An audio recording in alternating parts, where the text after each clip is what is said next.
महाराज, पूर्व से ज्योतिषी आपसे मिलने आए हैं।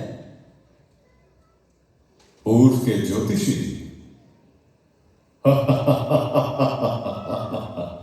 मेरे जन्मदिन पर लेकर आओ उन्हें। जो आज्ञा।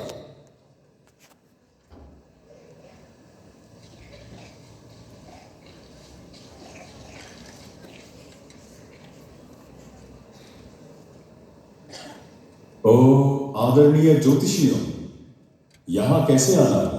क्या यहूदियों के राजा के तौर पर जन्मा हुआ यही है? उसे दंडवत करने के लिए हम पूर्व से उस तारे का पीछा करते आए हैं। तारे का पीछा करते हुए? हाँ, एक तारा जो मसीहा के जन्म का इशारा देता है, वो तारा हमें यहाँ लाया है। क्या हम उस बालक से मिल सकते हैं?